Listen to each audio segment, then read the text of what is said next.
The following program is a co-production of Seattle Channel and Seattle City Club and sponsored by Comcast. After more than 50 lawsuits against the Trump administration, chalk up another win for Bob Ferguson. There are many times the administration does something that I think is not the right way to do something, okay? And how do we ensure the security of this state's elections? We are on the same security threat level as the power grid, as water systems, as the banking industry. It's all coming up on Civic Cocktail.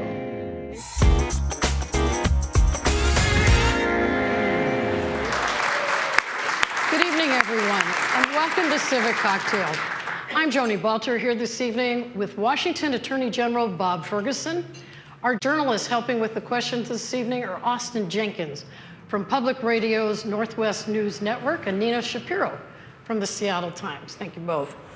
Hi, Mr. Attorney General. Thank you for being here. Good to see you. You have a reputation of some sort for suing the Trump administration a couple dozen times. Actually, it's 58 to be exact. There have been, and this was the last time you were here, it was at the time of the first lawsuit on the first travel ban. But there have been now 3 travel bans, and the Supreme Court upheld the third one. So I want to know, was it worth it? Did we gain enough for that effort?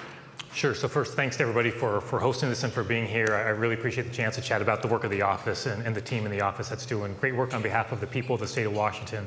So yeah, there were 3 travel bans. It get complicated fast, but we won the first travel ban. As you may recall, we won the trial court, we went to Court of Appeals, and the administration did not appeal that. Then there was a second travel ban and a third travel ban, which got more narrow as they went along. I'll give you one example as to why it was worth it. The third one and the second one, we were actually not the plaintiffs. Other states sued on the second travel ban and the third, and so somewhat ironically, even though we were the first state to challenge it, it was the state of Hawaii that had their case taken up and moved through the court, so we were not actually the plaintiffs in the second and third travel ban. But just to give you one example of, while I obviously think the Supreme Court got it wrong on the third travel ban, why it was worth it was on the first travel ban literally applied to people who are here legally and have green cards in the United States and in the state of Washington. You've gone through the process. That's like something we protected that. There are thousands of people, right, across our country and our state who have green cards. Those folks with those green cards, we had declarations of people who were traveling abroad, for example, to present a paper academically or to go to a funeral for a family member who could not come back into the United States even though they had a green card. That's outrageous. That impacted thousands and thousands of people across our state and across the country. So the third travel ban did not include an application to those individuals. There were other significant changes as well. So yes, we won our case. We were disappointed that Hawaii was not able to win the third travel ban, but was it worth it? Yes, and I will also say that— Because we're left with what exactly? We're left with narrower and sort of more legal in your mind. That's exactly right. And one other important thing I would say is that all the litigation we've had against the administration, yes, that case was about the travel ban and the people impacted by it, but it's also about, all these cases are about what I would consider to be basic values we have as a country. And the first travel ban case, remember what the administration argued, the Department of Justice argued, your Department of Justice, what they argued in federal court was not simply that the president has a lot of authority to issue an executive order on immigration, which he does, he's the president. What they actually argued in court here in downtown Seattle at the Ninth Circuit was the president's authority to issue that executive order, and I'm quoting now, is unreviewable by the courts. That the Department of Justice's argument to the federal courts was, you can't look at the reasoning behind this executive order, you can't look to see whether the president had a discriminatory animus toward Muslims, you can't do that. That's breathtaking. And the courts rejected that. And that argument was rejected, and that set an important precedent at the outset of this administration that they are not above the law, that the federal courts have a key role, and that's why we've had now 25 victories in federal courts since that first travel ban. The Jubilee, I think that is, right? Say that again? 25, isn't that the Jubilee? Yeah, we've had it's the team's working really hard on those cases. Well, speaking of travel restrictions, I'm going to guess that you support the administration's travel restrictions or advisories related to the coronavirus on China, Iran, South Korea, and Italy. But the president also announced, and then I didn't hear much about it, the possibility of closing the border with Mexico. At the time, when I looked, Mexico had 5 coronavirus cases. But what about that? Does he have the authority to close the U.S.-Mexico border to protect us from coronavirus, or if it's a cover for some other policy? Yeah, I mean, I'm not sure your question sort of I'm just leaving you shows out there. that there can be challenges. Well, I guess I'd say it's hard to speak with too broad a brush on these things. What I would say is that elections have consequences. The president has a lot of authority, especially in the area of immigration and immigration enforcement. All those things are true. Are there limits? Yes, as we saw at the first travel ban, as we saw in a case we recently won about the administration trying to take $90 million from a military construction project at Bangor in Kitsap County and use it to fund the border wall. And you had a ruling in that last week, We had a ruling, right? and we won that ruling. Yes. To keep that $90 million here for that construction project. So there are clearly limits to what the president can do. So look, these can be so fact-specific in what the law is and the application to those facts, and we spend a lot of time thinking about those cases before we file them. Well, on the Bangor case, does that have any meaning beyond the ruling that the 90 million that was going to be taken for the border wall? I understand the effect of that ruling is it's not going to go to the border wall, it's going to Kitsap base. Correct. But does it have any broader ramifications as a ruling? Sure. So anytime a federal judge rules on an issue like that, there are other states that have litigation that is similar. And anytime you walk into a court and you can say, hey, there's a judge in that district over there in the Western District of Washington who analyzed a similar case and came to this ruling, that is a precedent that other jurisdictions can and most certainly will be using as these issues get litigated going forward. So the federal government has been, shall we say, slow out of the gate in handling the coronavirus. Real harm has been done to our state. Some of the problems were with the test kit, limitations on who could actually get the test. Is there, and this, if I'm wrong about the approach to this, is there after the fact legal action here, or is that a waste of time under the circumstances? I guess what I would say, Joni, is that on any particular sort of question like that, as you might imagine, my legal team always tells me, Bob, never give legal advice when you're out in public, right? So they're always really diligent about that. So because, I guess that's pretty good because advice. a case can be so fact dependent, right? And what I can say is that I meet with my team. We have a once-a-week meeting. There are many meetings throughout the week, obviously with one-on-one or with small groups, but there's one big meeting we have with all the folks, the lawyers involved in litigation we have with the administration. And I guess what I would say is that if you read something in the newspapers about something the federal government is doing, if you have the feeling, hey, can they do that? Is that unlawful? I can guarantee you that that subject is being discussed in that room with my team. And so... Okay, so can you hold tests back in the way of the... So obviously I won't get into a specific question. We don't announce our lawsuits before we file them. But I would say is that, what I would say is that, I can't give a percentage, but there are many times the administration does something that I think is not the right way to do something, okay? But that is not a legal basis to file a lawsuit. Yeah. And so it is frequently the case where the team feels like something is happening that is not right for us as a country, but that opposition is not enough to file a lawsuit. So the way I view it is I've got 3 questions for the team. The team knows these 3 questions. Are Washingtonians being harmed?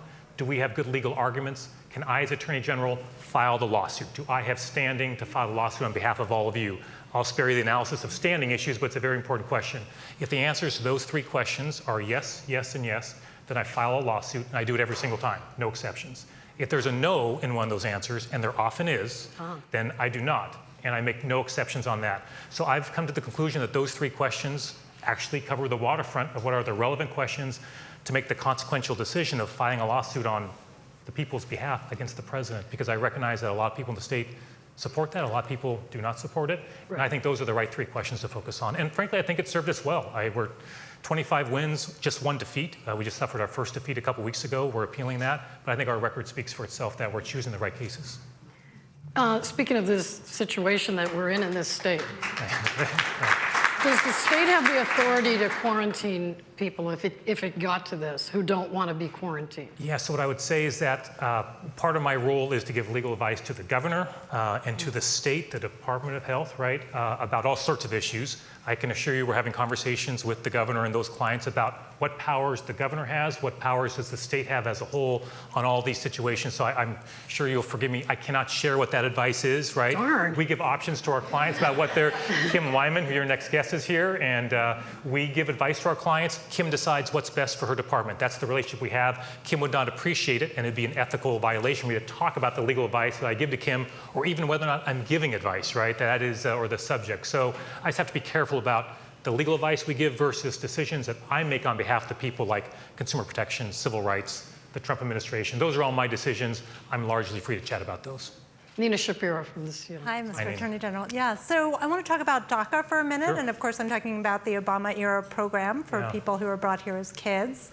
So after the arguments before the Supreme Court in November, a lot of people thought that the program was doomed. I'm wondering how you read the arguments. What do you think is going to happen? And what can the state do, if anything, if that does come to pass? Multi-pronged question. So I'll try and relatively briefly summarize it. So as folks know, dreamers are individuals who came to our country as children.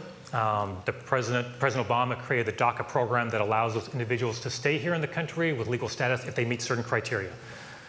We have about 18,000 dreamers in Washington state, to give you some sense of scale. I guess the first thing I would say is that one thing I've learned as a lawyer is, while I pay very close attention to the questions the judge or the justices ask, I do not put that much into those questions. So a good example would be the census case, whether or not they could ask the question about citizenship on the census. All the folks who are the so-called experts said, oh my God, the states are going to lose. After the oral argument, we won that case. Justice Roberts went our way. So I'm not saying I don't pay attention to those questions, but I just don't read it that way. And so I don't put, now am I concerned about that case? You bet. Anytime we have a case of that where the consequences are literally whether 18,000 Washingtonians can stay in our state or go back to a country many of them do not even know, may not speak the language, that's very consequential, so I have deep concerns about it. What I'd also say in the question of if the Supreme Court goes against us, so just be clear, the only thing preventing those dreamers from being deported right now are federal judges agreeing with the state of Washington, New York, and other states saying that the Trump administration's decision to eliminate those protections is illegal. If the Supreme Court reverses those lower court decisions, those 18,000 dreamers, 800,000 dreamers around the country are eligible for deportation. So what I would say is that if that were to happen, the ability of the state of Washington to protect those dreamers is limited. I mentioned earlier the administration has broad authority to enforce immigration policies. They may do that in a way that I find immoral, and certainly deporting dreamers would be in that category, but I say to audiences all the time, elections do have consequences. The president has a lot of authority, and if the Supreme Court clears that. Now, one thing I know Joni wants to move on, but I think it's important, I mentioned earlier that these cases are about values I think we share as a country. This is a really good example. In order to become a dreamer, the first step you have to do is say who you are. Come out of the shadows and say, hey, here I am, here's where I live, here's where I go to school, here's where I work. Here are my relatives I live with who may or may not be documented. You have to tell the entity that has the power to deport you, the federal government, who you are and where you live. The federal government, under the Obama administration, promised potential dreamers that they would not use the information that they provided to deport them. There's even a website about the Dreamers program, and one of the questions is, there's a Q&A, will this information I'm providing you, federal government, be used to deport me? Answer, no. On the day the Trump administration rescinded those protections for dreamers, that question and that answer on that webpage was removed. Oh my. Now look, I'm answering a question longer than you want, probably, Joni, but okay. Look, I believe that as a country, one of our values is a deal is a deal. I'm convinced as a parent that we instill that value in our children as soon as we think they can comprehend it, okay? My son Jack will probably be mortified that I'm talking about him on TV, right? Who's now just turned 12. Jack. He's into Pokemon cards, right? He trades Pokemon cards with his best friend Elliot sometimes, right? If he comes back from hanging out with Elliot and says, Dad, I realized I traded a valuable Pokemon card for one that's not so valuable. We need to go back and get my card back. What am I going to say? Sorry, Jack, that's not the way it works. You made a deal. You may not like your deal. You may have more information, but you got to live with that deal. Well, we're not talking about Pokemon cards when it comes to dreamers, right? I've met many dreamers. what they often say is, I don't know that country, I don't speak the language, I don't know anybody here, this is my home, right? The Sounders are my team, right? They are every bit as American as Jack and Katie, my kids. Believe me when I tell you that, right? And so that's at stake in that case too. So, we're cautiously optimistic, but we understand these cases are always challenges, but there's a lot at stake for a lot of people with that case. Austin Jenkins. Well, let's talk about guns. Okay. You and the governor both had request legislation around so-called assault weapons, the gun magazine limits. Neither of those bills moved or policies moved. Yeah. The gun magazine limits in particular, the 10 or 15 rounds, what's the argument for it? Because I talk to gun owners who say that that is an unreasonable restriction. And then I will ask you a double-barreled question. If not passing that in the legislature, what happens next with that? So first, if it's not passed by legislature, I'll propose it again next year.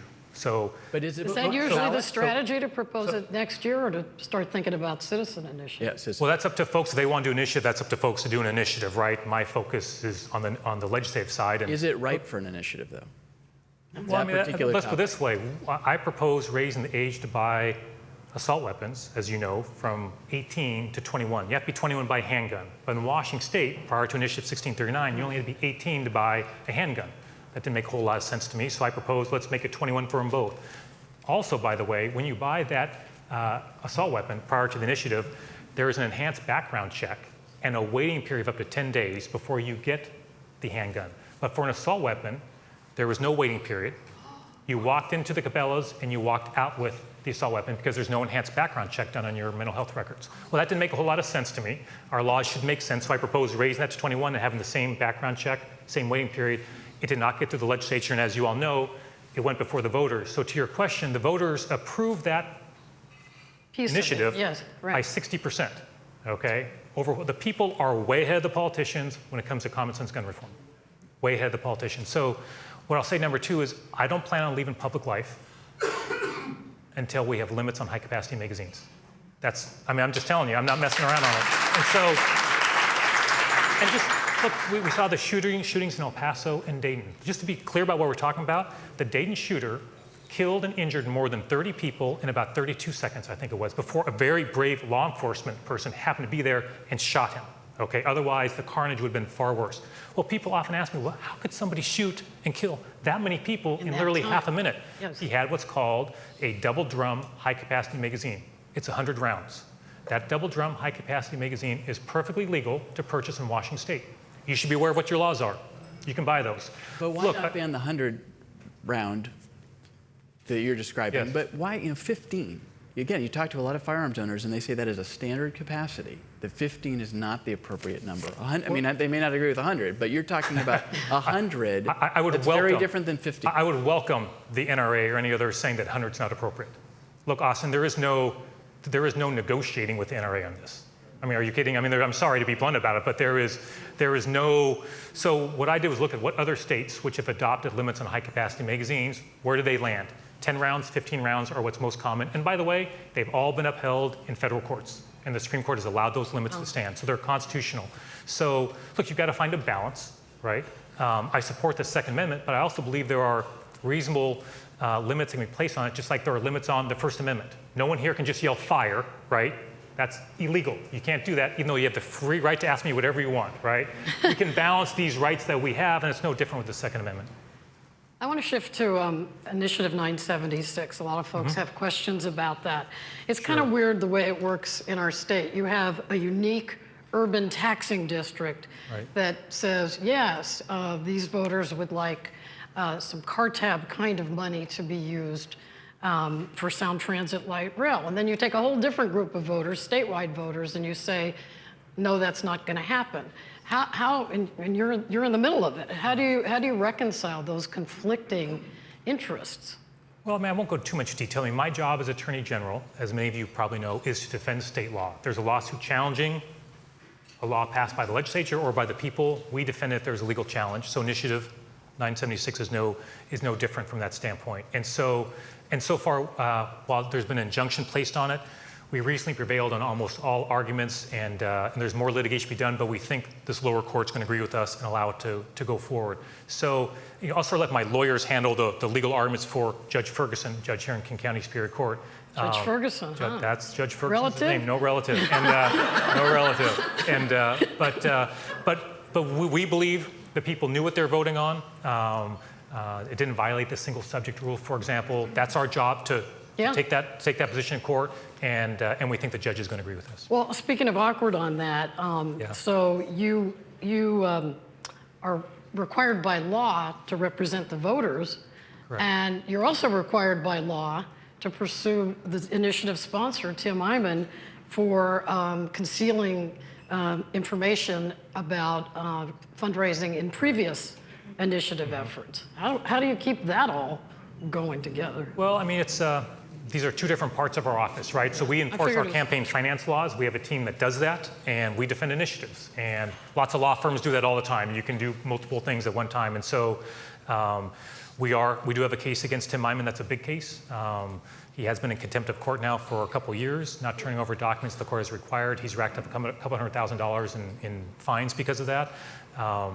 And the judge has already ruled that sort of the citizen, the entity that gets the signatures for his initiatives, the court ruled that that entity unlawfully sent $300,000 worth of kickbacks to Tim Wyman that were not disclosed to the public. The judge, I want to be emphasized, has not ruled on Tim Wyman's guilt or not, but the judge has ruled that the signature gathering firm that he does business with illegally sent $300,000 to him that was never disclosed to the public. Look, you can engage in initiatives, right? I can run for office, but I've got to disclose who my donors are so you can all see it. Yep. Tim Wyman needs to disclose what money he receives. He can receive the salary, but he's got to disclose it. And unfortunately, he's not done that, and it's not his first time. Nina Shapiro. So there seem to be endless ramifications to the coronavirus that has hit Seattle so hard. I know that your office has started to think about some of that. You today sent out a press release about price gouging. Right. I'd like to hear a little bit about, what kinds of discussions your office has had about how this could impact the state, what the problems might be, what some of the price gouging or scams you've heard about, and also there has been some xenophobia that has already happened that could intensify. Are you gearing up for possible housing discrimination, job discrimination? Sure. So if I forget to get one part of that, feel free to follow up. So yes, look, it's multiple conversations every day that I'm having on the coronavirus, and multiple aspects of it, as you might imagine. Giving legal advice to our clients. We run a large operation, 13 offices, more than 1,000 employees. How do we handle our own employees, right?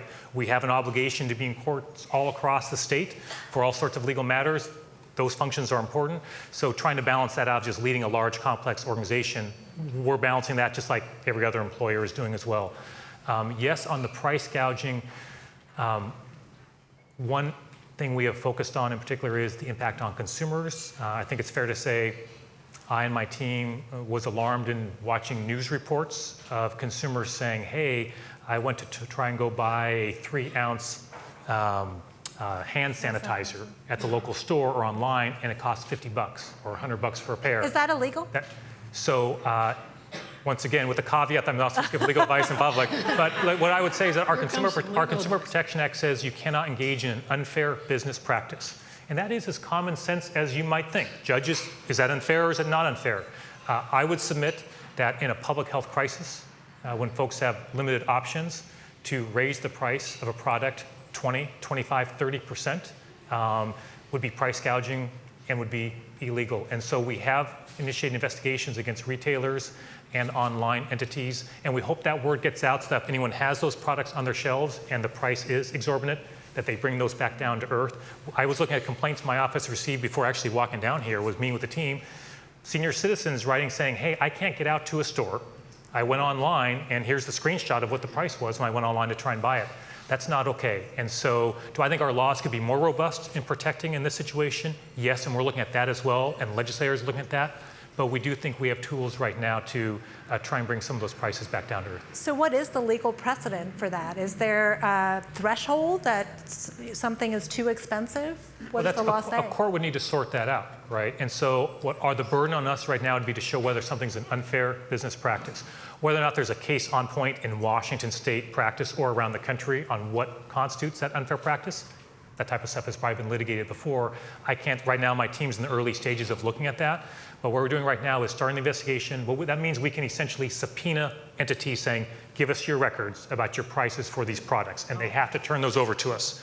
Now that can take a while, which is why we put out the announcement that we're doing that investigation. We're not naming the entity. Do they have time to lower the price? So what I want most of all is for businesses to understand, whoa, wait a second, maybe I cannot or should not capitalize on this public health crisis and get those prices down to earth right now so consumers aren't overpaying. That's our first priority. That's effective if it goes that way too. It tends to be effective, yes, when we do that. Yeah. Has that effect, Austin? Yeah. Different topic. Do you think you can save the National Archives here in Seattle? I'm optimistic. Look, a couple thoughts about that. So, my late father loved the archives, was there all the time. My sister works at the Seattle Public Library. She's in charge of the Seattle collection, and she jokes when she flew back from graduate school once, she hadn't been home for half a year or a year, and when my dad picked her up at the airport, he said, well, before we get home and you can see all your brothers, she's got 6 brothers, he said, we got to stop by the archives first. So they went by the archives. He was there all the time. He always brought stuff home from it. He took me there as a kid. So look, I know how important those archives are for individuals, for genealogies, for scholars. For Native Americans. And that's why I'm getting started on tribes. I mean, the history of tribes is there, the Chinese Exclusion Act. I mean, over and over and over again. I mean, someone once said the DNA of the Pacific Northwest is literally at those archives, and believe me, I believe that. And once it's a plane right away, it's not going to be... No, the idea that those, I think less than 1% of those documents are digitized, for example. Austin's a number that I've seen. So to answer your question, so I've sent a letter to the entity that makes these decisions on selling these properties. Look, I was pretty direct with them and just said, I'd be filing a lawsuit. I'm sending another letter. Oh, wait, you gave him legal advice. Was that a little too casual? Was that a little too casual the way I said that? But I do hope that there's a way forward. So, for example, the overwhelming majority of the documents there are not unique or related to the Pacific Northwest. There are records that are actually held until they're destroyed based on Social Security information of folks that aren't related to people here. They'll be destroyed after the period of time they've got to be kept. So do I think there's a path where the bulk of those records can be moved because they have no impact to the people here in Washington State, and the facility can be sold, but they've got to keep the documents here that are core to tribes, the people, the Pacific Northwest. So, I'll let Kim speak to it if she wants to, but I just want to say, because Kim Wyman's here, she's been a great partner, in this work. She's not threatening the lawsuit, by the way, I just want to be clear. But that's on our end. But it's a team effort on these things, as you might imagine. So before I run out of time, I really quickly want to know about the Johnson & Johnson lawsuit on the opioid epidemic, the manufacturers. Yeah. The distributors, Are they easy target these days, folks that are involved with opioid production? No, they are not easy targets. And by the way, just on the archives, one thing I did not say is there was zero process about this sale. Zero process, nothing. Our congressional delegation was taken by surprise. Kim Wyman was taken by surprise. We were taken, nobody knew. My sister, who works with the archives every day, no clue. And you can't do that. They've got to have a process. But on the opioids epidemic, let me just say at the outset, on average, 2 people die every day in our state due to an opioid overdose. So that's not having the overdose, 2 people die every day on average. We have about a dozen counties in Washington State where 3 distributors of opioids, these are Fortune 15 companies, think Cardinal Health, Fortune 15 companies. They have a legal obligation in shipping, distributing opioids to communities around our state. If they see red flags associated with an order, they have a legal obligation not to ship the order and to notify the authorities. So a red flag could be you have a huge number of orders in a small community. Well, something's going on there. There's a pill mill, right? To give you a sense of scale, these 3 distributors, Fortune 15 companies, shipped more opioid prescriptions, not pills, more prescriptions than there are people in a dozen counties in Washington State. East of the mountains, west of the mountains, red counties, blue counties, rural, urban, you tell me. I don't think you need a PhD in investigations to know they were ignoring the red flags and they're putting profits ahead of people. And so are they easy targets? Hell no. I mean, look, I mean, these cases, I don't want to quite say they're existential for these companies, but they have a large army of lawyers who are defending them. We filed against multiple entities. These 3 distributors, many states have filed in local jurisdictions. We have filed and we are litigating. We have survived motions to dismiss. We have a trial date in October here at King County Superior Court against those 3 distributors. I have rejected the settlement offers that have been reported of billions of dollars. Okay. And look, I don't turn that down lightly. That's a lot of money. But you know what I just would say is that accountability is important too. Having the public know what these companies knew and when they knew it and why they shipped those products is important. And I've just heard from a lot of parents who lost their kids to opioid epidemic who have told me, Bob, I want to walk into a courtroom and see those employees of those companies testify under oath about what they knew that resulted in my kid getting addicted and losing their life. I want that accountability. So and I have to leave it there. Okay, I've got to stop there. All right, I've gone on too long. I'm so sorry, I have to leave it there. We have been catching up with Attorney General Bob Ferguson. Washington's presidential primary is mere days away. Back shortly with Secretary of State Kim Wyman.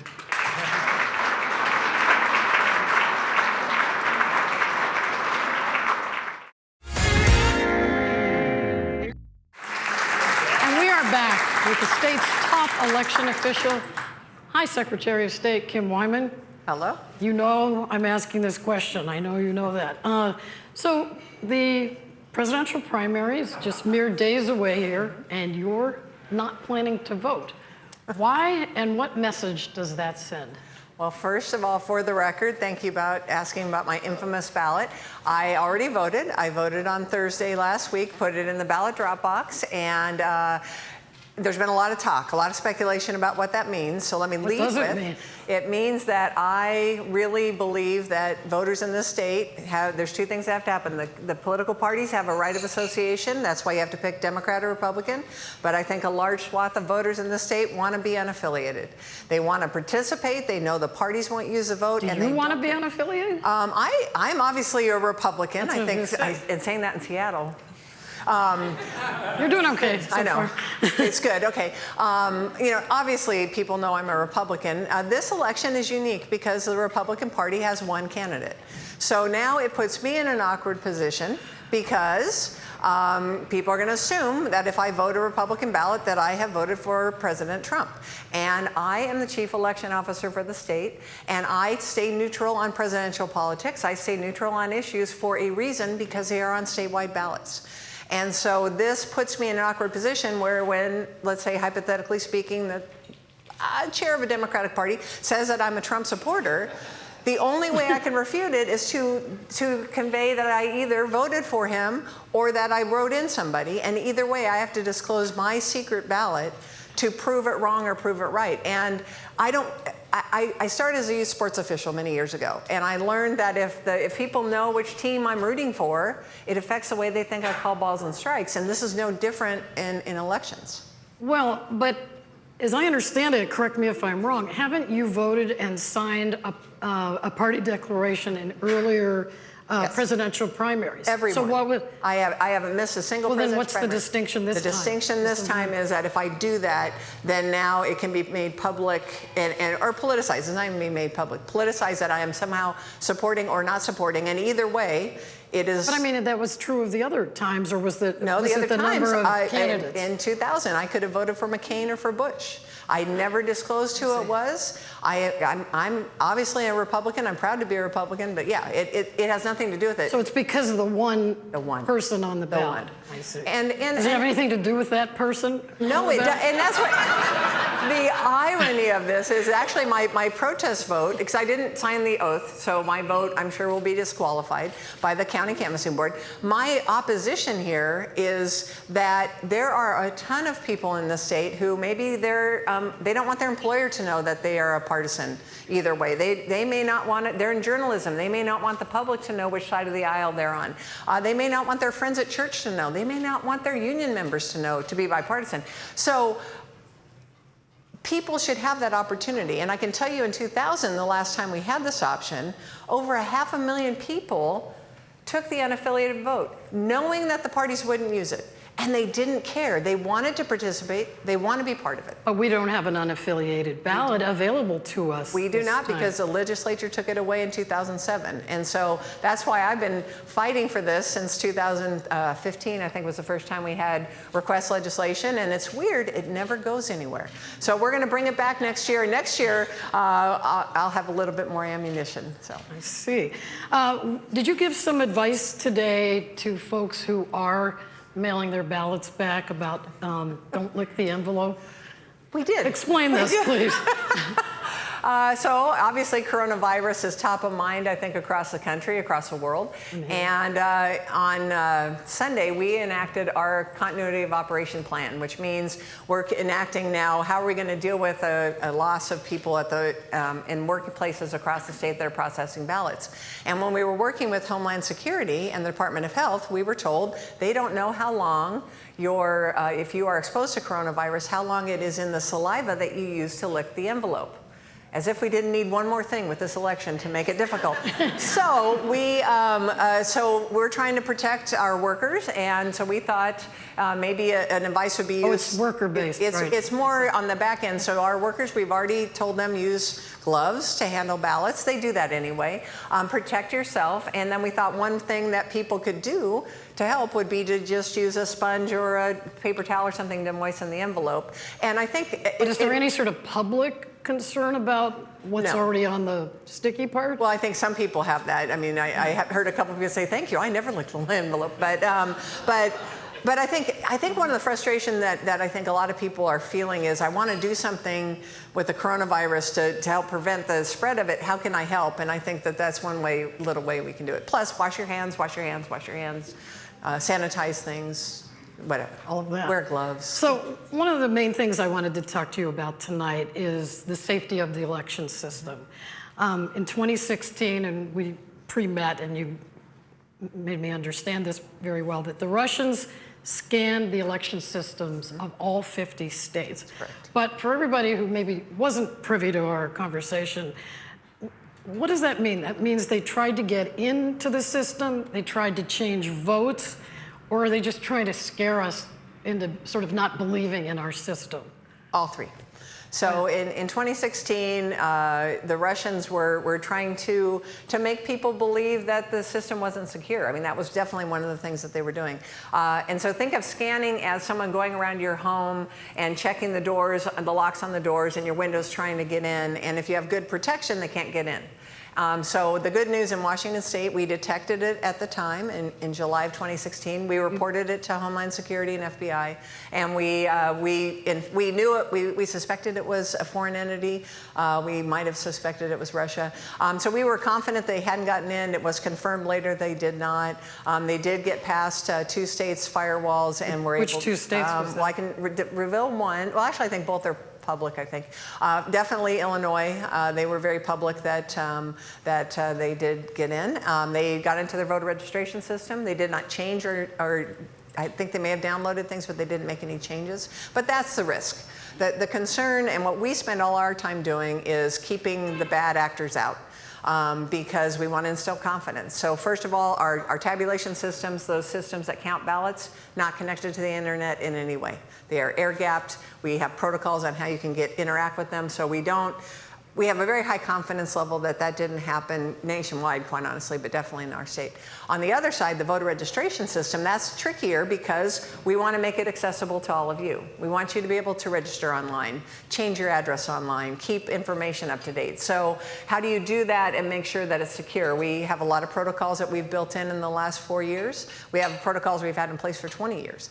We're constantly updating that and trying to make it safe. But what is sort of the worst thing a hacker could do? Like when I first heard of this, I was thinking, oh, they go in and they can change votes or get rid of votes or add votes.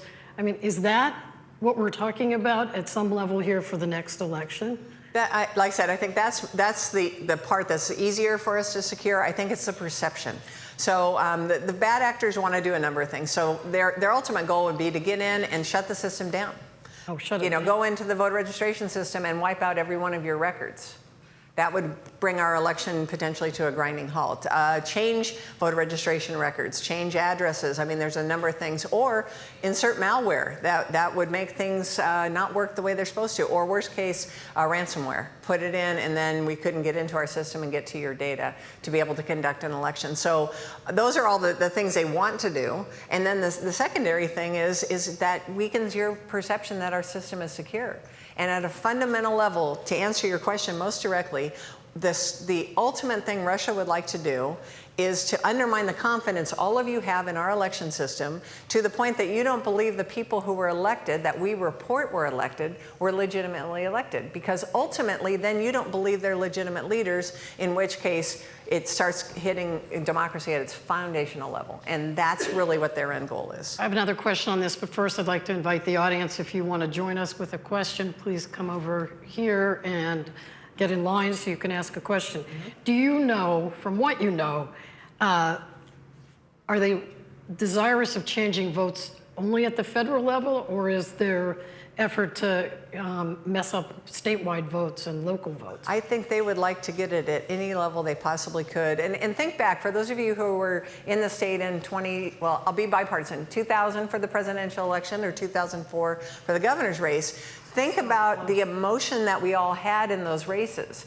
And imagine that scenario where you start now not believing that the election was fair or accessible, or worst case, that somebody has altered something. You altered the names of 500,000 people in the database, so those people weren't able to vote. So if you start... You mean their record looks like it's tainted or something? All I need is for you to believe it. It doesn't even have to have happened. And that's really the heart of what we're trying to make sure, is that you all have confidence that every single person who was eligible to participate got an opportunity to register and vote and participate. And if we can't do that, and that the election was secure, if we can't do all those things, then you lose confidence, and ultimately it could undermine democracy. Well, you said, and many folks at the national level have said, that the system held up fine in 2016. But all these years are passing, and so at least I have this sense that aren't they getting better at this? And so whatever we had that worked, in 2018 or this year, in 2020 is going to be... They're going to be ahead of us on this. Well, that's the whole race. It's a race without a finish line. It never stops. So I can tell you in our state, we have done a number of things. We've built a statewide system that we now have much stronger security. And we were secure in 16. Even more security has been added. We have worked with our federal partners in a way we didn't do in 2016 because we didn't have the ability, because the president, both President Obama and President Trump, designated elections as critical infrastructure. What this means is now we are on the same security threat level as the power grid, as water systems, as the banking industry. And that has allowed every state in this country and every elections department in this country to have access to resources we just didn't have before. And we're sharing information in a way we didn't in 2016. And all of these things are helping us stay ahead of the bad actors. I'd like to bring in Austin Jenkins from Public Radio. Hello. There's growing bipartisan interest in re-entry into society from prison, helping people get rehabilitated, reduce recidivism. To that end, there was a bill considered in the legislature this year to allow people coming out of prison to re-register to vote and not have to finish their term of community supervision. What's your view, what's your opinion of that proposal? Well, very similar threads to what I said earlier. My office isn't going to weigh in on the policy issue of that. At what point should people's rights be restored? I think that's a legislative area to be in. And the reason I say that is because we need, again, to administer whatever they decide. So what we've asked for in the election community since 2004, you might remember in Rossi Gregoire, that was an issue because we had people who weren't eligible who cast votes because they had a felony conviction and hadn't had their rights restored. We just said we need a bright line. We need something that we can easily say, yes, you're eligible, or no, you're not. And we now have that since 2009. The legislature changed that, so the way the law reads now, if you are under the supervision of the Department of Corrections, you are ineligible. If you are not, you are. And so we are doing things to reach out to people who are being released, to give them information so that they know when they're eligible and they can register to vote when they are eligible. And we're trying to make those connections easier for those Even if you won't weigh in on that specific bill, can you speak to your views generally, though, about reenfranchising people who have committed a crime, paid their debt to society, but also in many ways are still marginalized and may still owe something, whether that's fines, time under supervision, and so forth? Well, you know, one of the parts of my office many of you may not be aware of, the state library is in my office, and people know that it's a building in Olympia. It also is the Talking Book and Braille Library here in Seattle, and we have librarians that are my staff that are in each of the correctional facilities the state operates, as well as the 2 state hospitals. I believe to my core that our job as a society is to help people who have been incarcerated re-enter society, become civically engaged, become good citizens, and be re-engaged. And voting is one of those places. One of the programs we've been bringing up and working with local libraries, and I believe that Seattle Public Library has joined us, and Spokane Public Library has joined us. And we give a library card to people who are leaving prison, and again, to try to connect them to their community. And we're really trying to do those types of things, and I think voting is a key element to that. So I think, again, the legislature needs to figure out what the balance is of when that should be restored, but it's an incredible part of it. Nina Shapiro. So you talk about the unaffiliated option, but a lot of people don't want to do that. A lot of people want to vote and be counted, but they don't want to publicly identify with any particular party or even to sign an oath of allegiance to a party. So I'm curious, how do you monitor, and I think a lot of people would like to know, how do you monitor that if you sign an oath? How do you check that that's the case, and is there any enforcement of that? No, we don't monitor. I'm not keeping track of any of you. I will let you know that. The oath on the back of the envelope has always been on the back of the envelope. I know that is every 4 years, voters get very upset about it. Maybe it feels more public than... Right. Right.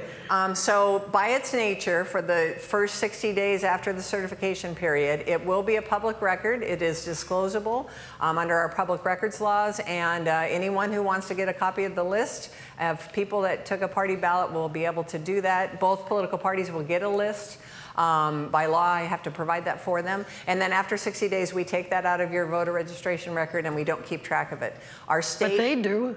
The parties do. The parties definitely do. And for the record, we don't register by party in the state. We don't keep track of it. We don't want to keep track of it because our voters are fiercely independent, and we respect that. But it's striking this balance. And again, going back to that whole right of association, we are helping the political parties because this year the Democratic Party is using this to nominate their delegates to their national convention. They have a right to have the people that are doing that be members of their party, and that's why, as voters, you have to do that public declaration. But is there any way of verifying that? Has anybody ever challenged that? No, I do not believe so, and I certainly don't have any way to do it. But this was kind of the compromise that was struck to enact this initiative that the voters really the legislature put into law in 1989. So Betsy Robertson is going to read a question from someone in the audience. Is that right? That's correct. Okay. So the question from the audience is, has vote by mail really increased voter participation? And I'd actually like to add that in some of these states where we have multi-hour waiting lines to go to ballot boxes, what do you think is keeping them, or what could we do to get them to convert to mail by vote? Well, the nice thing is states are following our lead finally, 15 years later, of allowing more liberal absentee laws. So you might remember back in the early 1990s, anyone could sign up to be an absentee voter, and all of you started doing that. And I can tell you from experience, when your state hits 60% of the people asking for a vote-by-mail ballot every election, you are a vote-by-mail state. California, they just don't know it. California is a vote-by-mail state. Don't tell them, though, because they get really freaked out about it. So States are moving that way, and you're seeing it on the West Coast, and you're going to see it migrate east. I will make a bold prediction here at a Civic Cocktail that in 5 years, I would say half of the states in this country will be vote by mail. But one of the things about vote by mail, the way that we do it in Washington, it can make people feel like they just watched Iowa because it takes so long to count the ballots. So next week, if people are really waiting for votes, they could find out just how slowly we count the ballots here. I'd like to read you a quote from New York Times columnist Gail Collins. After one of our closer Senate races a few years back, she said, out in Washington State, they age the ballots in oak casks and wait weeks for the results to be sampled. Is that fair? Well, I like to point out that one of the things I'm most proud of the culture that we have in elections in Washington State is, one, we value access. We always put the public first on access, and we balance it very well with security, I think.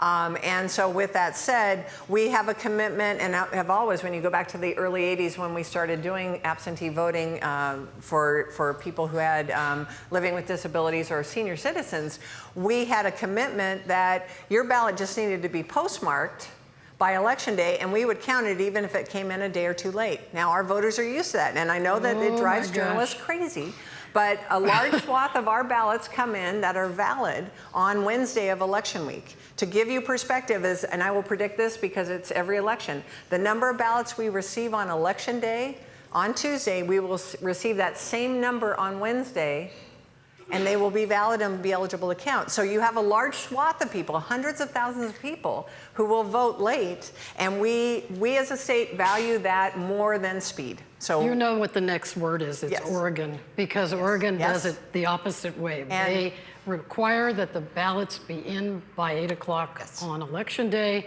and we do the postmark. We're a tech-savvy state. Why not make that change? Your predecessor, Sam Reed, no, he was all over that. He was for that. He was.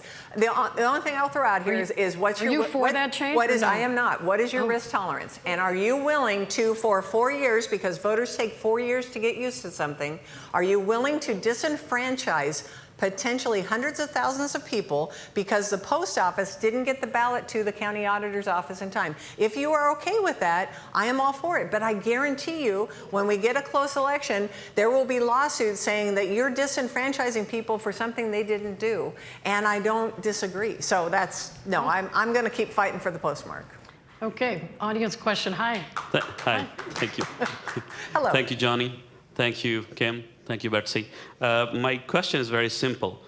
Just like disenfranchisement of women did not decrease, and did but decrease until they had the right to vote, marginalization of legal permanent residents would not decrease, at least to the point till they can vote in the local, statewide elections, not necessarily federal elections. You already had the, what are you going to do to end the marginalization of these folks? I mean, I'm a honorable disabled American veteran. My family has served this state for over 40 years as scientists and professors. I am still a legal permanent resident. My citizenship has been delayed for 20 years. People who are born after me, after my prosecution or whatever, politicization of my naturalization started, they can still vote. I still cannot vote. I have paid all taxes, excise taxes and all that. So what are you going to do to end the marginalization of folks like me? I would have to think about it. Right now, I know that this is a topic here in Seattle, and there's certainly a wide swath of, I think, even council members that would like to allow even non-citizens to be able to vote in local elections. And I think that is again, a policy discussion that the legislature will have, and I would have to see the bill or the proposal. But I'm certainly open to it, and certainly we have members of our state that we should be looking at this with a 21st century view. Now I know that will make some people's heads explode too. So none of these topics related to immigration are easy. And we just yesterday did a training, when I say CLE for lawyers with the Bar Association, and we were talking about things in the history of women's suffrage and the groups, when different groups of women got the right to vote.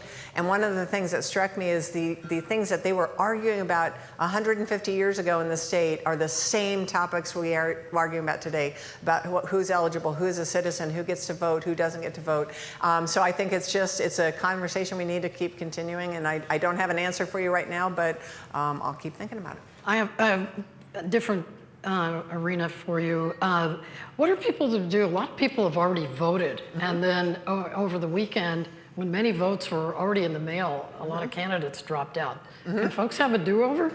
Not in our state. So I guess the good and bad news is right now as we sit here this moment, about 1.1 million people have returned their ballot already.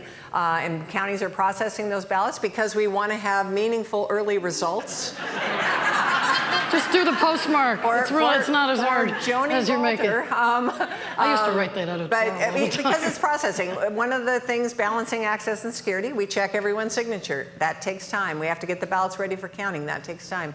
So our counties have been working since last week, processing those ballots, getting them ready to count. So think of it as the olden days when we used to go to the polls. Once you put your ballot in the ballot box, you're done. Once you put your ballot in the mailbox or a drop box, you're done. So if you've already voted, there's no way to unring that bell. But the good news is I think our voters are fairly savvy, and they were waiting to see what happened last night on Super Tuesday.